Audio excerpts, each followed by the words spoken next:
Assalamualaikum warahmatullahi wabarakatuh.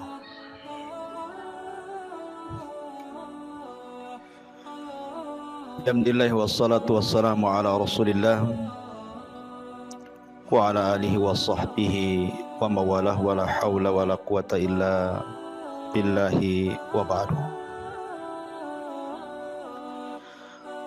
Qala Allahu azza wa jalla ya ayyuhalladzina amanu taqullaha haqqa tuqatih wa la tamutunna illa wa antum muslimun. Wa qala sallallahu alaihi wasallam man salaka tariqan yaltamisu fihi ilma sahhalallahu bihi tariqan ilal jannah.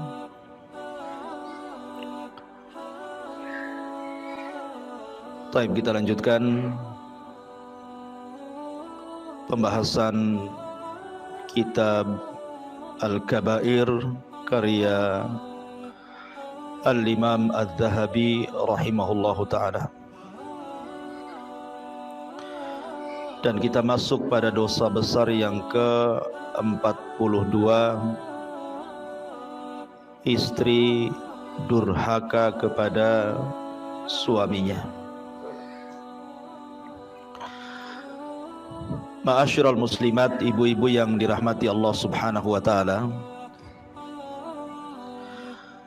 kita tahu bahwa tujuan berumah tangga adalah menciptakan dua perkara. Pertama, mawaddah, dan yang kedua, rahmah. Dan itu difirmankan di dalam Al-Quranul Karim, wa min ayatihi an khalaqa lakum min anfusikum azwaja litaskunu ilaiha wa ja'ala bainakum mawaddatan wa rahmah inna fi dzalika laayatin liqaumin yatafakkarun. Dan dari tanda-tanda kuasa Allah, ayat-ayat Allah, Allah subhanahu wa ta'ala menjadikan kalian itu berpasang-pasangan. Ada suami, ada istri. Tujuannya adalah wa ja'ala bainakum mawaddatan wa rahmah, agar Allah subhanahu wa ta'ala jadikan kepada kalian itu mawaddah, saling mencintai, wa rahmah, saling memberikan kasih sayang sesamanya. Dan itu sebuah tanda kekuasaan Allah bagi orang-orang yang mau berfikir. Ini tujuan orang berumah tangga, maksudnya di dunia. Adapun di akhirat tentu tidak lain dan bukan tujuan berumah tangga itu untuk meraih sorga. Karena tujuan rumah tangga itu bukan segala-galanya, tetapi wasilah. Ibarat kapal, kalau seandainya mengarah ke sorga, naik di situ. Tetapi kalau kemudian mengarah ke neraka, turun dari situ. Karena rumah tangga itu wasilah dari wasilah amal soleh menuju sorga. Itu di akhirat. Tapi di dunia, tujuan rumah tangga itu supaya tenang hatinya karena adanya rasa cinta dan juga kasih sayang di antara pasangan suami istri. Nabi Adam alaihi salatu wassalam ketika diciptakan oleh Allah subhanahu wa ta'ala, Allah subhanahu wa ta'ala tinggalkan Adam di sorga. Dan sorga kurang apa, Bu? Semua ada di sorga itu. Mala ainun ra'at wala udhunun sami'at wala khatara ala qalbi bashar. Kenikmatannya tidak pernah dilihat mata, tidak pernah didengar telinga, bahkan terlintas pun tidak, saking nikmatnya kehidupan sorga itu. Makanya orang itu ingin tinggal di sorga.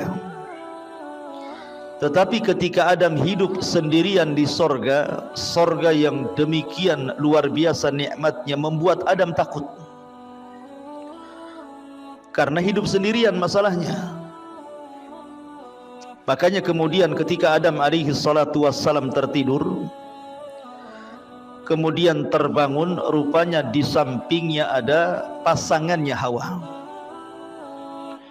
Kemudian Adam bertanya kepada Hawa, siapa kamu? Man anti, siapa kamu? Maka Hawa mengatakan, saya Hawa.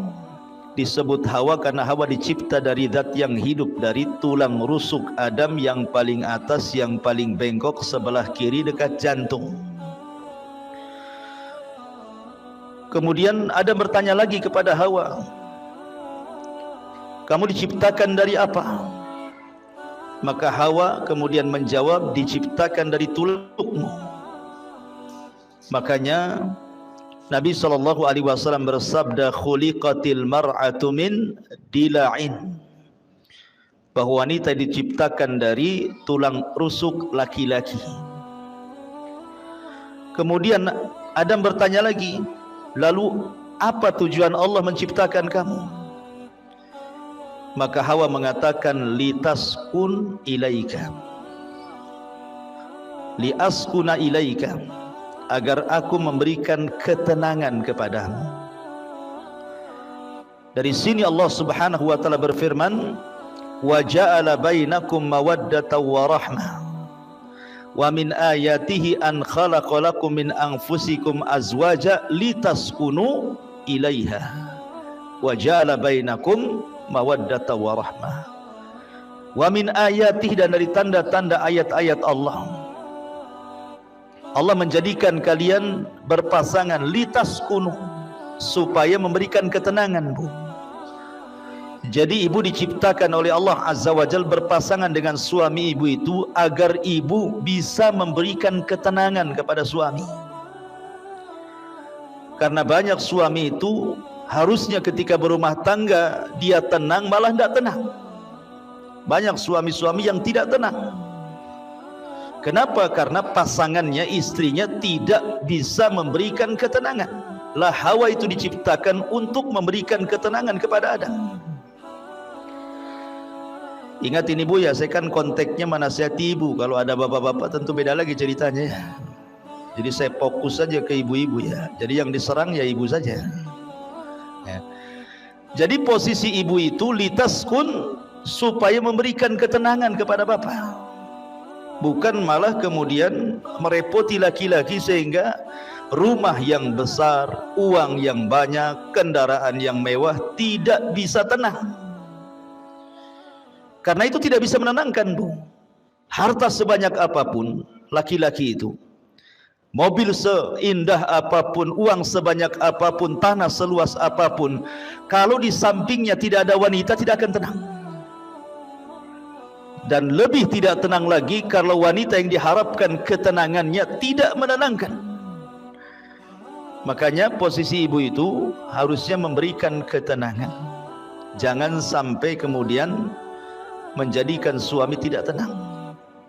Apa yang harus dilakukan oleh ibu? Wa ja'ala bainakum mawaddatan wa rahmah. Coba ciptakan rasa cinta. Macam mana suami cinta dengan saya, macam mana suami sayang dengan saya. Itu kan rahasianya ada di ibu, tidak perlu diajarkan. Karena begini Bu, laki-laki itu ada sisi emosi. Saya selaku laki-laki merasakan, laki-laki itu ada sisi egoisnya, ada sisi emosionalnya. Yang bisa mengerem itu hanya agama. Tetapi kalau kita melihat suami-suami yang ada di umum sana yang kurang pendidikan agamanya, maka terkadang rumah tangga itu jadi pelampiasan, Bu. Jadi kalau dia ada masalah di luar, itu sansaknya itu ibu tuh yang jadi objeknya itu, padahal masalahnya di luar. Sampai ada kisah seorang laki-laki menceraikan 5 wanita sekaligus. Pernah dengar bu? 5 wanita sekaligus, 4 istrinya, 1 istri tetangganya. Gimana caranya itu? Kok bisa menceraikan istri tetangganya? Jadi laki-laki ini dia ada masalah di luar, mobilnya mogok, kendaraannya tidak sampai ke perusahaan, dia sudah emosi itu dengan mobilnya. Ketika dia emosi, telepon pula istri pertamanya, omongannya nggak enak. Akhirnya dia berjanji untuk menceraikan istrinya, pulang dia. Sampai di rumah, mana istriku yang pertama? Datang istri yang pertama, kenapa kau ngomong begini begitu? Anti talik, saya ceraikan kamu. Satu tuh kena cerai. Datang istri keduanya, kaget. Bang, salah apa istrimu tuh? Kenapa kau ceraikan dia? Bertakwalah kau kepada Allah. Marah lagi, namanya lagi emosi bu. Dipanas-panasi makin emosi. Oh kalau gitu kau ceraikan juga kau katanya. 2 lah diceraikan. Datang lagi istri ketiganya. Kemudian ketika melihat 2 istri diceraikan, a'udzubillah, aku berlindung kepada Allah. Kenapa kau ceraikan 2 orang itu? Kamu juga ingin cerai? Aku ceraikan juga. 3 lah tuh. Datang istri keempatnya mengatakan, bang, kau sudah ceraikan 3 istrimu, sekarang tinggal aku. Ceraikan juga aku. Akhirnya diceraikan. Oh kau minta cerai juga? Anti talik, kalau gitu ku ceraikan juga kamu. Datang istri tetangganya, dengar kan, kok ribut-ribut. Ketika melihat laki-laki itu, kata istri tetangganya, a'udzubillah, hei fulan, aku berlindung kepada Allah, bagaimana bisa kau menceraikan dalam sekejap 4 istrimu? Lagi emosi bu. Oh kalau gitu saya ceraikan kamu sebagai wakil suamimu kalau suamimu mengizinkannya. Datang suaminya, aku izinkan katanya. Coba ingat, 5 perempuan dicerai dalam satu waktu. Itulah kisah seorang laki-laki menceraikan 5 istri itu gara-gara emosi bu. Artinya begini bu, dalam kondisi apapun ibu tidak tahu suami itu ada masalah apa di luar. Makanya kenapa seorang wanita itu digunakan atau difungsikan oleh Allah untuk memberikan ketenangan. Lihat Khadijah ketika Nabi SAW dalam kondisi ketakutan, kemudian dia datang kepada Khadijah dan mengatakan, dassiruni, dassiruni, selimuti aku, kata Rasul. Maka Khadijah pun menyelimuti Rasul dan masuk dalam selimut itu juga. Kenapa kemudian Rasul minta diselimuti? Karena salah satu yang bisa menenangkan itu selimut bu. Orang lagi takut biasanya sembunyi di balik selimut, itu ngurangi sedikit lah. Baru setelah tenang baru Khadijah pun kemudian bertanya, ada apa? Maka Rasul menceritakan. Khadijah langsung mengatakan, wallahi demi Allah, engkau tidak mungkin dihinakan Allah. Orang sepertimu loh, orang baik gak mungkin dihinakan Allah dengan peristiwa seperti ini. Karena bagaimanapun Rasul belum tahu makhluk yang bersayap yang segede apa gitu ya, sayapnya saja terbentang antara ufuk ke ufuk gitu ya. Bisa saja syaitan, bisa saja iblis, bisa saja jin, bisa saja apa, kan tidak tahu. Sehingga wajar ketakutan.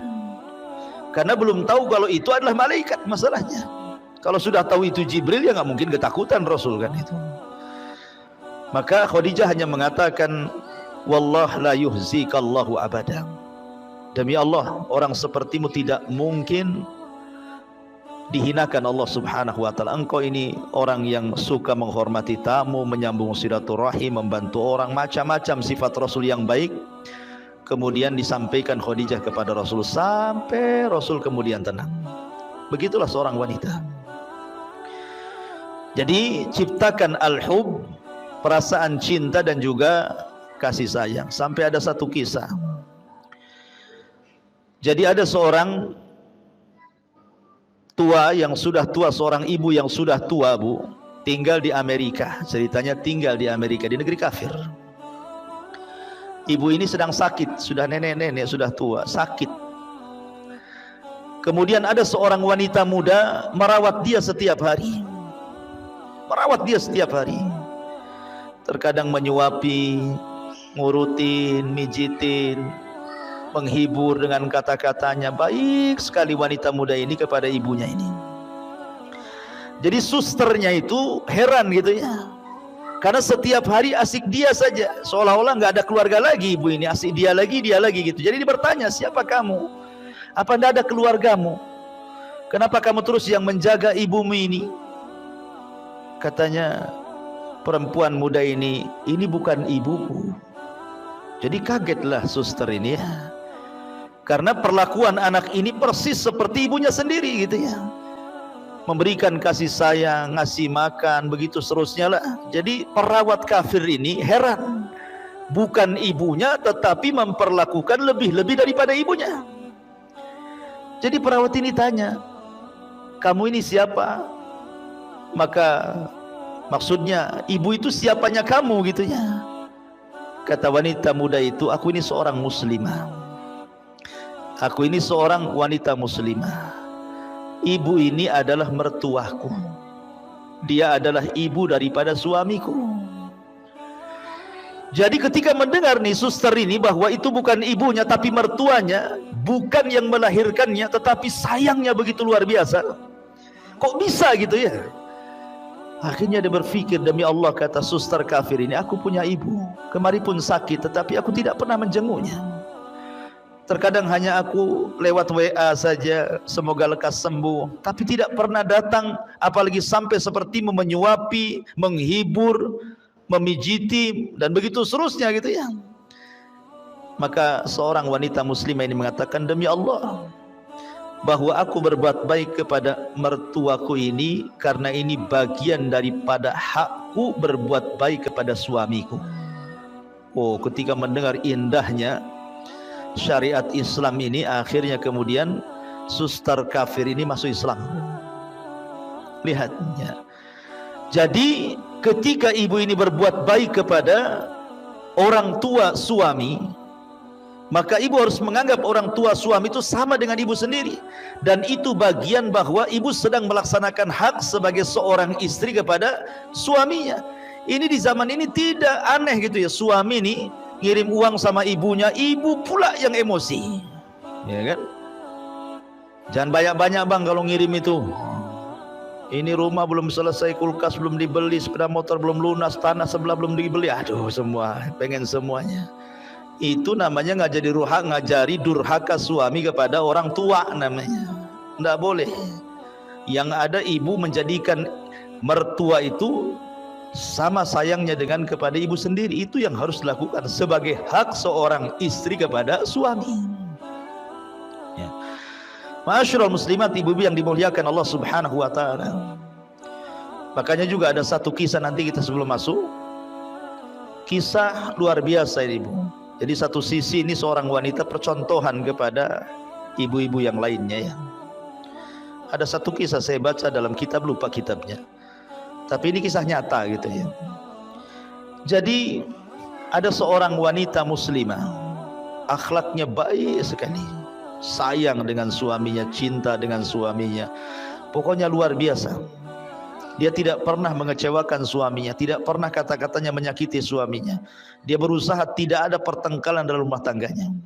Satu hari pun tidak pernah bertengkar dia. Jadi ada feedback, karena istrinya juga baik, apalah yang kurang dari istriku.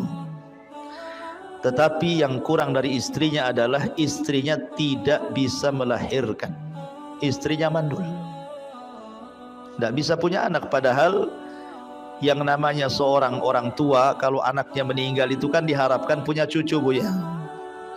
Tetapi ketika anaknya tahu tidak punya anak, kan kadang-kadang orang tua itu sedih.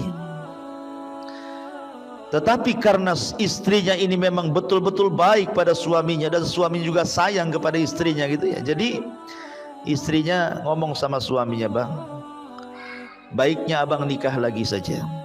Boleh jadi dengan pernikahan kedua ada keturunan, supaya ada yang meneruskan generasi abang. Tapi abangnya tidak mau. Demi Allah, apalah yang ada di dunia ini sudah cukup ada padamu. Akhirnya kemudian didesak-desak suruh kawin lagi, tetap tidak mau. Ini hanya berlaku kepada kisah ini, Bu ya. Kalau ibu ngomong sama suami gitu, wah langsung besok kawin lagi itu. Ya, jadi ini maksudnya ini betul-betul sayangnya suami kepada istri seperti itu. Karena istri pandai mengambil sayang suami. Sampai akhirnya Allah takdirkan istrinya ini diponis kanker rahim. Dan kata dokter usianya tidak akan lama, paling lambat 1 bulan dia akan mati. Jadi istrinya ngomong sama abangnya, nih bang, tengok dokter sudah mengatakan bahwa usiaku tidak akan sampai 1 bulan, sebaiknya abang menikahlah, biar aku bisa menyaksikan pernikahan itu. Akhirnya kemudian suaminya tetap nggak mau. Bahkan dia ketika istrinya dirawat di rumah sakit itu, dia tinggalkan semua pekerjaannya. Dia duduk di samping istrinya, kemudian merawat istri, semua pekerjaan dibawa ke rumah sakit. Sampai betul prediksi dokter, belum 1 bulan istrinya menghembuskan napas terakhir. Betapa sedihnya seorang suami kalau yang dicintainya itu meninggal seperti itu. Lihat Nabi, 1 tahun meninggal Khadijah itu tidak bisa menghapus kesedihannya karena cintanya Rasul kepada Khadijah. Jadi setelah istrinya meninggal dunia, beberapa waktu setelahnya pembantunya datang membawa surat, dan pembantunya mengatakan, Pak, ini surat dari istri Bapak semasa hidup, saya dilarang memberikannya kecuali setelah wafatnya, dan ini juga ada kado pemberian dari istri Bapak, katanya. Ada surat dan ada kado. Rupanya setelah dilihat kadonya hanya cermin biasa untuk mengaca. Kemudian dia menitip surat, dan isi suratnya dia memohon, Bang, ketika aku di dunia aku memaksa engkau berpoligami supaya punya anak, abang tidak mau. Saya paham, boleh jadi abang takut saya cemburu, tetapi apalah cemburu sekarang, istrimu sudah meninggal dunia. Tidak mungkin orang di kuburan akan cemburu kepada orang yang di atas kuburan. Tolonglah menikah, Bang. Kalau abang cinta dengan aku, kalau dia punya anak perempuan, kasih nama anak itu diriku, supaya menunjukkan bahwa sayang itu sampai ke kuburan, katanya. Luar biasa, Bu ya, kisah ini. Kayak sinetron aja, Ustaz. Enak kali kalau punya kisah kayak gini ya. Tapi tidak mustahil kok bisa dilakukan seperti ini kalau istri itu pandai menciptakan mawaddah warahmah. Lah salah satu, Bu, yang meretakkan rumah tangga, salah satunya yang meretakkan rumah tangga dan hilangnya mawaddah dan rahmah adalah durhakanya istri kepada suami. Apa itu? Ini kita akan bahas dalam kitab ini. Allah Subhanahu wa taala berfirman, wallati takhafuna nusuzahunna fa'idhuhunna wahjuruhunna fil madhaji' wadribuhunna fa in ata'nakum fala tabghu 'alaihinna sabila innallaha kana 'aliyan kabira. Perempuan-perempuan yang kamu khawatirkan akan nusuz. Nusuz itu selingkuh, melakukan perbuatan-perbuatan keji dalam rumah tangga. Tidak mesti selingkuh beneran dengan laki-laki, tidak. Bisa saja dia melawan dengan kata-katanya, bisa saja melawan dengan perbuatannya sehingga menjadikan suami marah dan emosi. Maka tugas suami fa'idhuhunna, pertama memberikan nasihat kepada istrinya. Wahjuruhunna fil madhaji, tidak bisa diberikan nasihat, pisah ranjang. Kalau wanita berakal, ketika suaminya saja tidak mau menyentuhnya itu sudah sakit hati, Bu. Kalau wanita itu berakal, ketika suami tidak mau menyentuh, apalagi tidur di tempat lain, istri di atas, suami di bawah atau lain kamar, itu sudah sakit hati. Tapi wanita zaman sekarang akalnya sudah nggak ada. Nggak apa-apa, tidurlah sana, katanya. Kadang-kadang wanita seperti itu ya. Wadribuhunna, kalau masih nekat juga, tidak mau sadar juga, tidak mau minta maaf juga, maka suami boleh memukul sebagai simbol itu akhir daripada nasihat. maka boleh seorang suami menceraikan. Kalau sudah dipukul, fa in ata'nakum, kalau memang istrinya taat lagi, bertobat lagi, fala tabghu alaihinna sabila, maka tidak boleh mencari jalur cara untuk supaya rumah tangganya retak. Innallaha kana aliyan kabira, karena Allah zat yang maha tinggi lagi maha besar. Di sini ada kata-kata wallati takhafuna nusuzahunna, dan wanita-wanita yang kamu khawatirkan akan nusuz.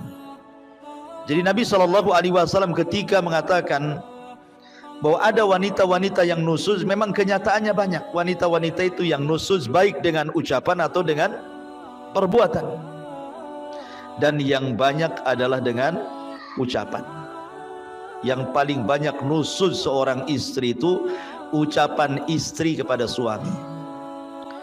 Makanya ketika Nabi SAW diperlihatkan tentang neraka, apa kata Rasulullah? Ittala'tun narah, aku diperlihatkan neraka, kata Rasul. Fa idza aktsaru ahlihan nisa, rupanya kebanyakan penduduknya wanita semuanya. Ada laki-laki tapi banyak wanitanya.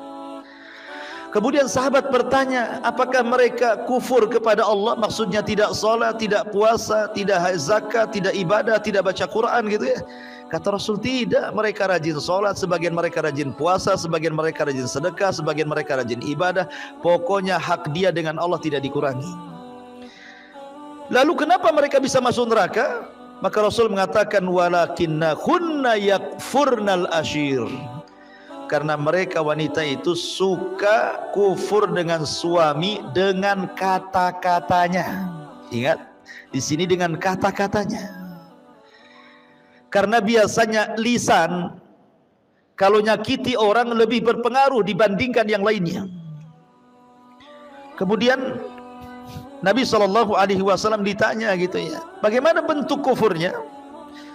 Maka bentuk kufurnya adalah apabila seorang suami banyak melakukan kebaikan kepada ibu, kemudian ada kesalahan satu kali, tiba-tiba ibu mengatakan, engkau belum pernah berbuat apa-apa kepada saya. Abang ini sebenarnya tidak cinta sama saya. Abang ini tidak pernah memberikan perhatian. Abang ini begini-begini. Intinya bahwa menghapus semua kebaikannya. Harusnya seorang istri sebelum ngomong yang nyelekit kepada suami itu, la yafruku mu'minun mu'minatan. Baik seorang istri memandang suami, suami memandang istri, sebelum mengeluarkan kata-kata itu, Bu, timbang pasangannya itu. Baiknya seberapa, buruknya seberapa. Kalau seandainya keburukannya hanya 30%, kebaikannya 70%, lalu kenapa kemudian ibu ngomong seperti itu? Itulah yang disebut dengan insaf dalam rumah tangga namanya. Insaf dalam rumah tangga itu sebelum ngomong, timbang-timbang dulu. Suami ini lebih banyak baiknya atau lebih banyak buruknya gitu loh. Supaya seimbang rumah tangga, dan disitulah kemudian suami akan tenang karena ibu yang memberikan ketenangan.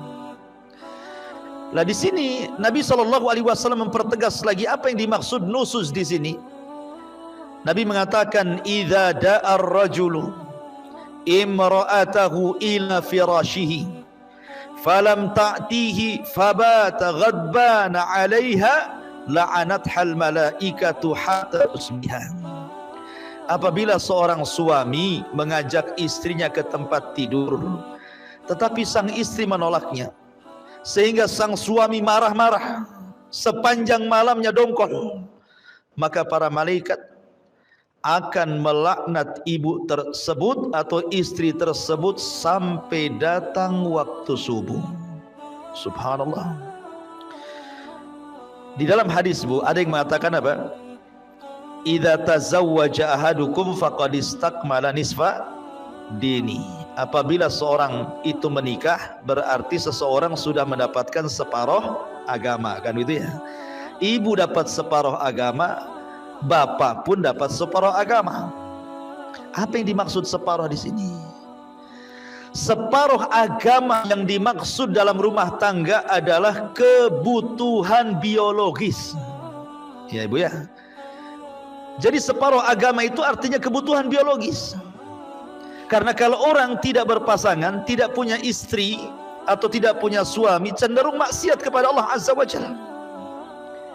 Cenderung maksiat kepada Allah Azza wa Jalla, berzina, zina mata, zina telinga, zina pikiran, bahkan terkadang dibenarkan dengan zina kemaluan gitu ya. Tetapi ketika kemudian seseorang menikah, semua terjaga. Dari sinilah makanya apabila seorang wanita atau laki-laki kemudian menikah, maka separuh agama sudah ibu dapati dan separuh agama suami sudah dapati. Kenapa? Karena sudah terpenuhi hajat biologisnya, sudah terpenuhi ya. Jadi separuh agama itu adalah hubungan suami istri. Makanya kalau seandainya seorang wanita kemudian diminta oleh suaminya kok menolak gitu kan, makanya kenapa syariat Islam itu sampai betul-betul mengutuk wanita itu, sampai diutus malaikat yang khusus melaknat. Jadi ada malaikat-malaikat tubuh yang diutus oleh Allah, dia kerjanya yang laknat saja, melaknat orang. Dia nggak ada lagi kerjanya malaikat itu. Dia tugasnya hanya melaknat, mengutuk. Nah itu saja. Dan salah satu malaikat itu yang suka melaknat dan mengutuk itu akan mencari ibu-ibu di malam hari. Siapa yang suaminya dongkol gara-gara ibu, siapa yang suaminya marah gara-gara ibu, gara-gara hubungan ranjang, maka malaikat itu akan terus mengutuk-ngutuk ibu walaupun ibu sedang tidur sampai subuh. Bayangkan kalau Allah takdirkan ibu tidak bangun lagi tuh, ibu meninggal dunia sementara sedang dikutuk-kutuk malaikat, apa jadinya tuh ya. Makanya di sini kenapa kemudian Imam Zahabi rahimahullahu taala memasukkan durhaka kepada istri dalam bab hubungan suami istri yang khusus itu bagian daripada dosa besar. Dalam riwayat yang lain, idza batatil mar'atu hajiratu firasha zawjiha la'anatha al malaikatu. Apabila sang istri semalam menjauhi tempat tidur suaminya, maka para malaikat akan melaknatnya. Maksudnya kalimat menjauhi ini Bu, bisa secara hissi, bisa secara maknawi. Secara hissi, ibu pindah ranjang ya, dengan alasan apalah, tidak mau tidur sama suaminya, itu secara hissi. Secara maknawi gitu ya, suami tidak tertarik sama ibu ya. Ya maaf, mungkin kadang suami tidak suka dengan istri, mungkin ngoroknya keras gitu kan. Ada istri itu ngoroknya 1 kilo kedengaran, kok gitu kan. Suaminya baru datang capek-capek, harusnya itu kan istri kan di rumah nggak ngapa-ngapain, ya kerja juga sama. Kalau bisa itu, kalau tahu memang ibu tukang ngorok, biarkanlah suami tidur dulu kan itu ya, baru ibu tidur. Sebab kalau ibu tidur dulu udah suami capek kena ngorok ibu, kan double tuh ya capeknya itu kan, dongkol di perusahaan, dongkol pula sama ibu ya. Artinya ada menjauh secara maknawi, atau mungkin dandanan ibu kurang menarik gitu ya, sehingga kemudian suami ini tidak suka, malas tengok ibu. Habis di jalan dia nengok perempuan-perempuan seksi, sampai di rumah pula ibunya malah menggunakan pakaian-pakaian nggak jelas, atau malas dandan, badannya ndak wangi, pokoknya nggak selera lah ibaratnya gitu ya. Nah, itu juga maknanya menjauh secara maknawi tuh. Kalau hissi jelas-jelas ya, umpamanya tidur di bawah aja lah kan itu ya. Tapi secara maknawi, secara maknawi ini yang banyak ini biasanya ya, karena seolah-olah karena sudah rumah tangga lama, anak sudah 3, 4 gitu, suami ndak mungkin ini juga asal-asalan, ndak begitu Bu. Nabi SAW itu ketika menikah dengan Aisyah radhiyallahu anha sudah tua gitu ya, dan sebagian istri Rasul juga banyak yang sudah tua, tapi mereka mencontohkan bagaimana menjadi seorang istri Nabi dan akan dicontoh oleh istri-istri umat Nabi SAW sampai hari ini.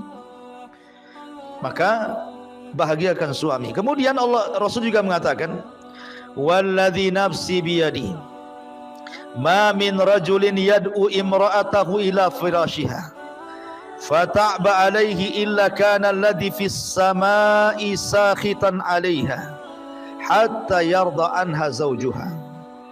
Demi zat yang jiwaku berada di tangannya, Ketika ada seorang suami mengajak istrinya ke tempat tidur tetapi sang istri mengabaikannya, maka zat yang ada di langit akan murka kepada wanita tersebut sampai suaminya ridha kepadanya. Bayangkan zat yang ada di langit.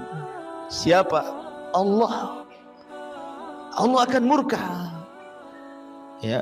Pertama malaikat sudah murka, ini zat yang maha pencipta murka kepada kita, ini kan luar biasa, Bu. Ya. Kalau Allah sudah murka, siapa yang bisa meredam kemurkaan Allah?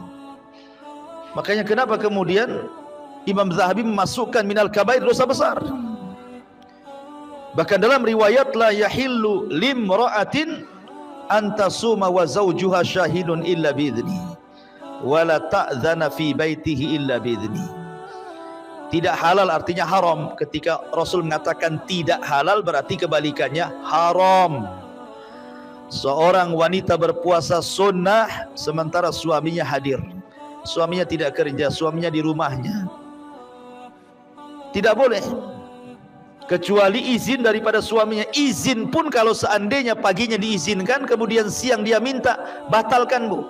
Bagaimanapun melayani suami hukumnya wajib, tapi puasa sunnah ya sunnah. Al wajib muqaddam ala sunnah. Yang wajib lebih diutamakan dibandingkan yang sunnah. Jangan banyak alasan lah, kan abang tadi ngizinkan pagi, masa sekarang? Nggak usah ada alasan. Ngapain Mbak buat alasan?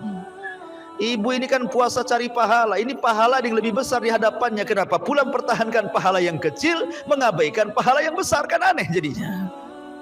Ya. Nah, itu juga sebuah perhatian, karena sekali lagi bahwa salah satu tujuan berumah tangga itu menciptakan kebahagiaan, dan 50%-nya bicara tentang biologis hubungan suami istri. Ya.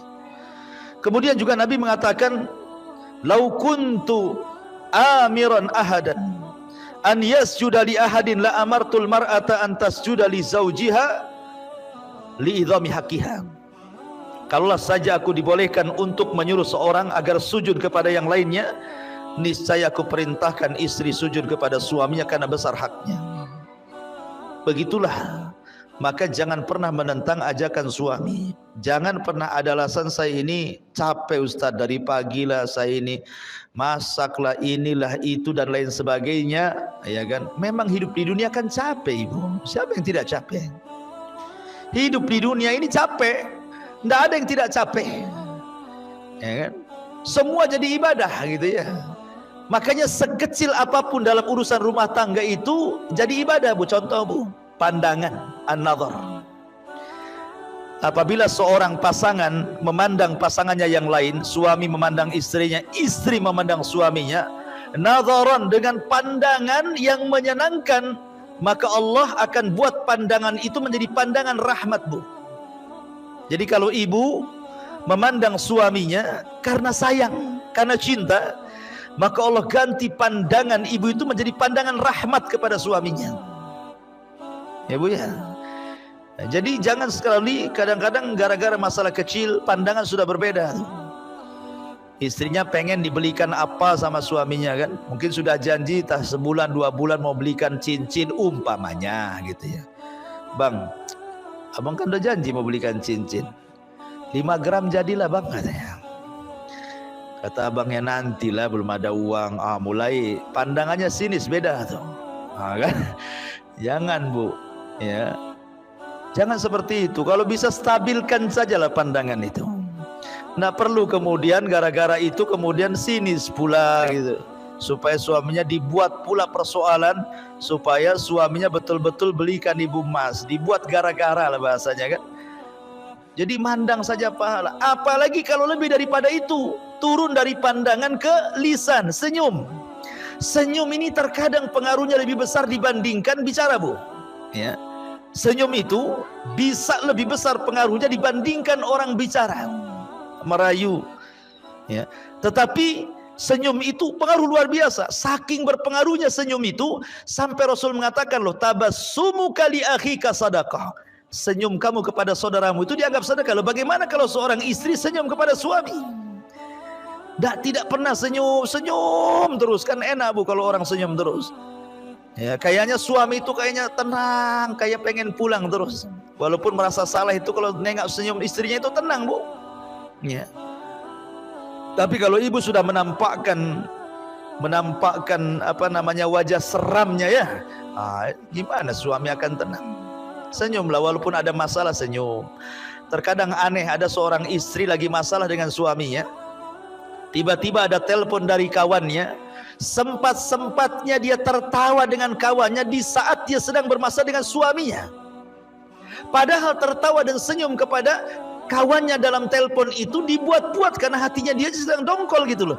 Kalau dia bisa membuat senyum pura-pura kepada kawannya seolah-olah tidak ada masalah, kenapa tidak bisa buat pura-pura senyum kepada suaminya, Bu? Kan gitu ya? Kan aneh jadinya.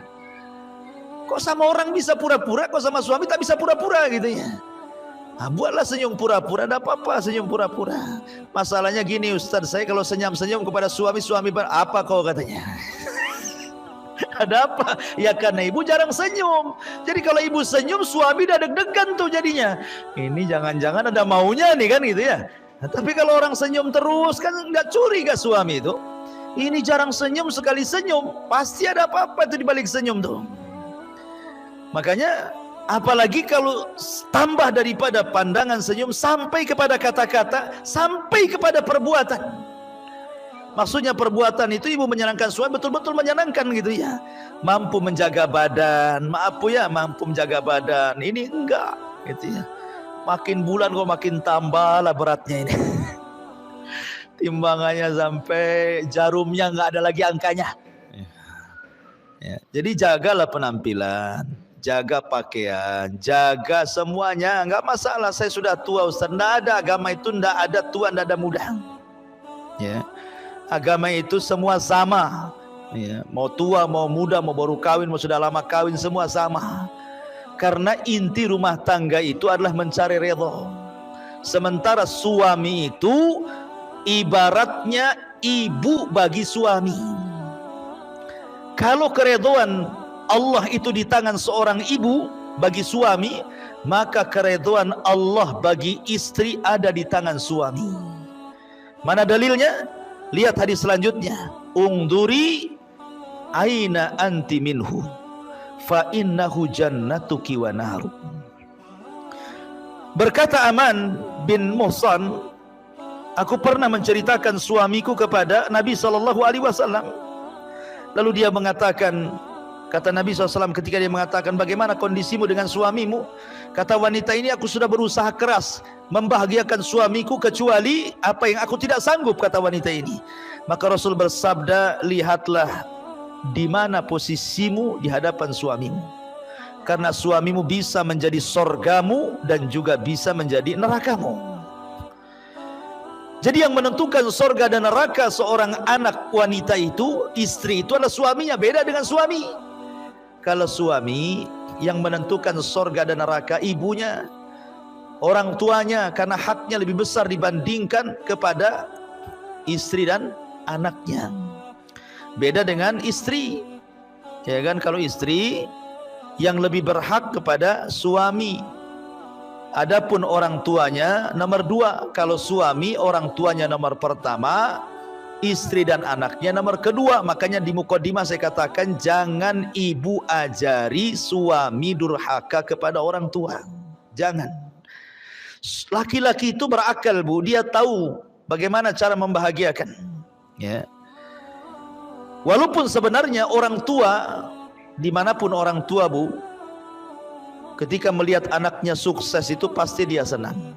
Dia senang. Terkadang ada sebagian orang tua itu tidak peduli dengan anaknya. Mau anaknya itu public figure, mau anaknya itu mungkin punya jabatan, punya pangkat, pemimpin, kadang-kadang nggak peduli orang tua itu.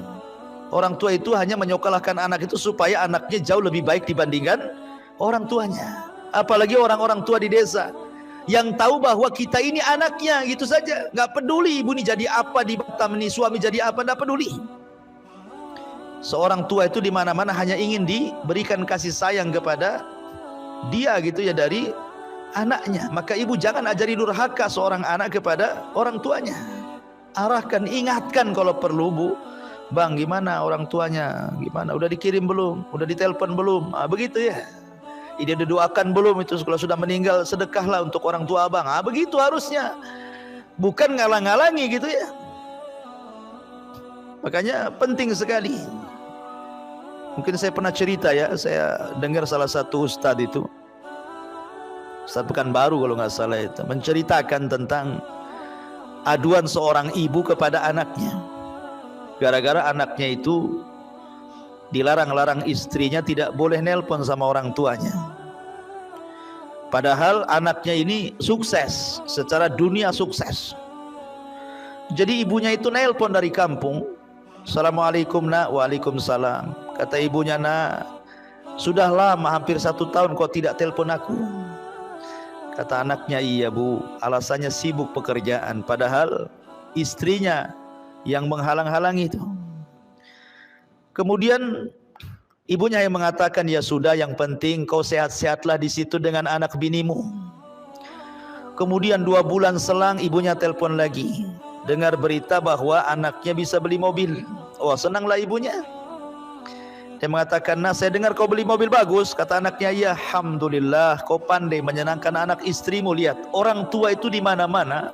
Kalau dia berakal bu, ketika suaminya bisa menyenangkan anak istrinya, itu senang dia. Ya, beda dengan seorang istri apabila seorang suami menyenangkan orang tuanya, tidak senang. Ada istri yang kayak gitu tuh, nggak senang. Tapi kalau orang tua, kalau seorang suami sendiri menyenangkan keluarganya, senang dia. Kenapa? Punya anak yang bertanggung jawab.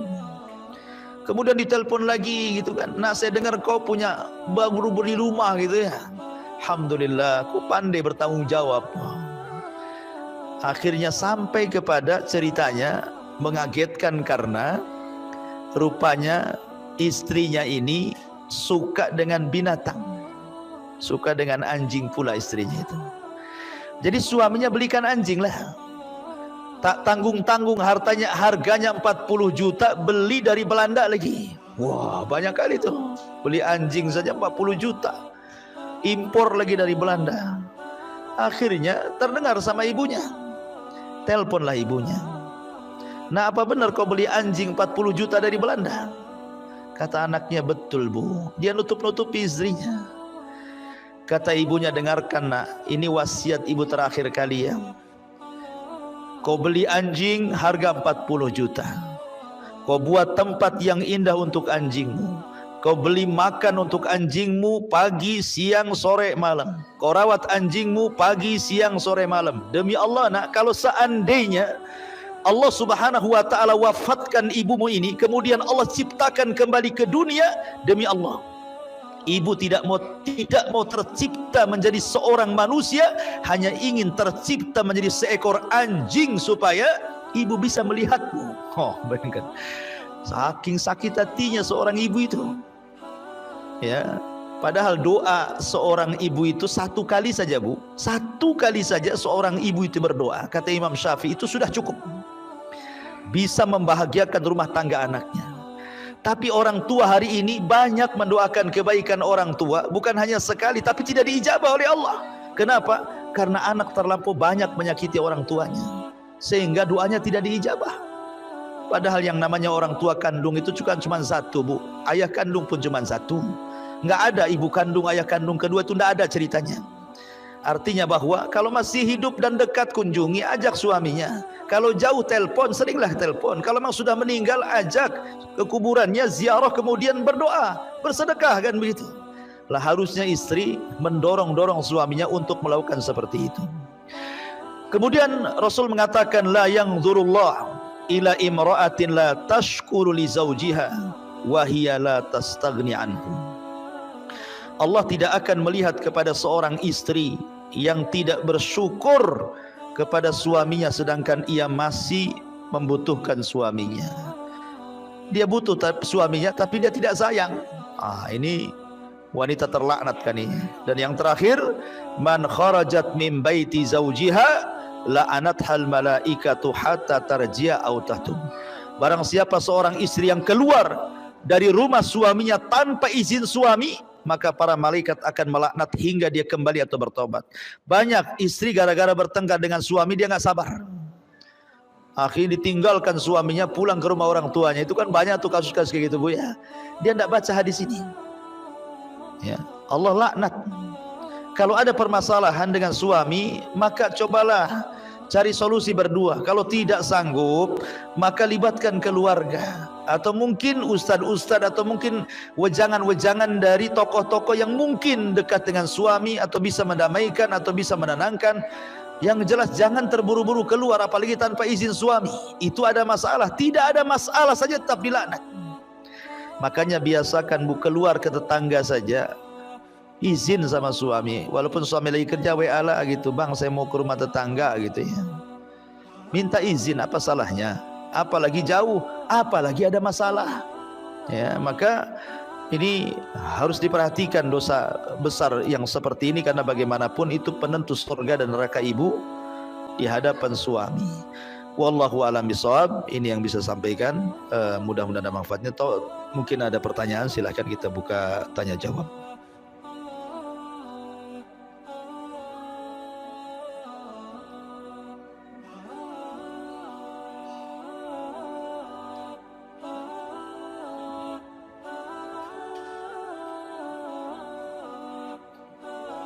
Iya.